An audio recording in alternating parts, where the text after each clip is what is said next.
총선을 20여일 앞두고 양당은 모두 막말 비상령이 내려졌습니다. 먼저 민주당은 서울 강북을 지역구 후보로 공천된 정봉주 전 의원의 막말 논란이 일파만파 커지고 있는데요. 이른바 목발 경품 발언에 대해 민주당이 발언과 사과의 진위를 확인하는 작업에 착수했고 정 전 의원은 자숙하겠다고 밝힌 가운데 민주당을 탈당한 새로운 미래 홍영표 상임선대위원장은 이러한 사태가 참담하다고 강조했습니다.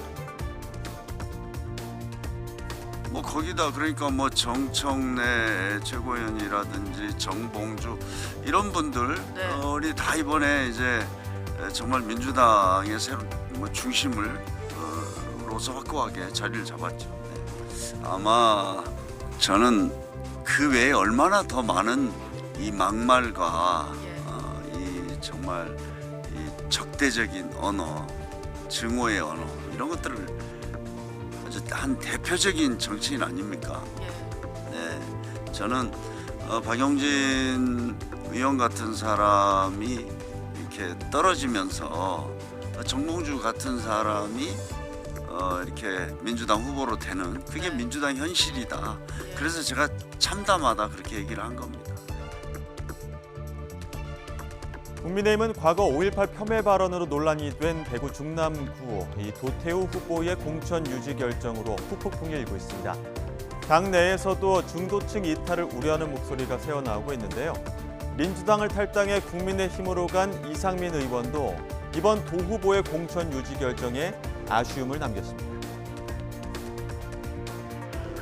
그거 문제도 지금 당이 5.18 문제나 이런 것들은 확고하게 입장을 정하고 있고 확고하게 정할 정도로 국민적 그런 어떤 반응도는 굉장히 예민하지 않습니까?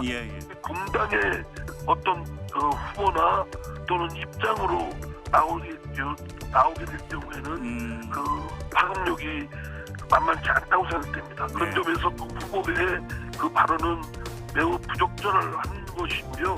그분이 사과가 진정성이 있냐라는 측면만 볼 것이 아니고 당의 전체가 그 입을 손실, 타격 이런 걸 생각한다면 사실은 한동훈 비대위원장의 저 제안대로 이거에 대한 재검토가 아주 엄중하게 내려졌어야 됐다고 그런 아쉬움이 있습니다. 한편 조국혁신당의 조국 대표 1호 공약으로 이른바 한동훈 특검 발의를 내세웠죠. 이에 대해 국민의힘 윤재욱 원내대표는 오로지 그릇된 복수심으로 정치에 나선 것 같다며 비판 수위를 높였는데요. 조국 대표도 바로 맞받아쳤습니다. 한동훈 위원장이 검사 시절에 내세웠던 구호, 그러니까 공정과 상식을 본인에게도 적용해보라며 그렇지 않다면 한동훈 위원장이 내로남불이라고 저격했습니다. 저는 이게 그 복수를 한다, 한풀이다 하는데 정치라는 게 무슨 개인의 복수고 개인의 한풀이겠습니까? 저는 한동훈 비대위원장이 본인이 검사 시절에 내세웠던 구호를 그대로 본인에게도 적용하라는 것입니다. 그게 그렇지 않다면 내로남불인 거죠. 지금 장동혁 사무총장이 도둑이 몽둥이를 든다고 운운했습니다마는 우리나라를 망치고 있는 가장 큰 도둑이 누구입니까? 전 윤석열, 김건희, 한동훈이라고 생각합니다.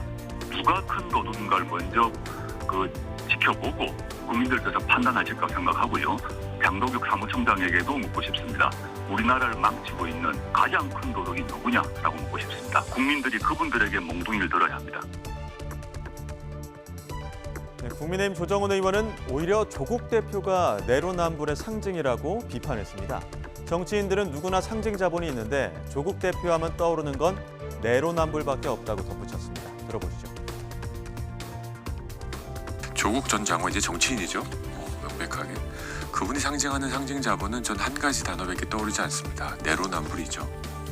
내로남불을 상징하는 정치인이 지지를 받고 국회의원이 되고 법사위나 교육위에 가서 앉아 계신다. 과연 뭘 의미할까요? 우리 대한민국은 들키지만 않으면 된다. 우리 대한민국은 어떤 부끄러운 일을 했어도 2심까지 유죄가 나도 면죄부를 받을 수 있는 나라다. 도대체 원칙은 어디 있고 상식은 어디 있고 가장 결정적으로 양심이란 게 어디 있습니까? 저는 정말 강한 한 줌도 안 되는 강한 지지자들이 대한민국을 좌지우지해서는 안 된다고 생각합니다.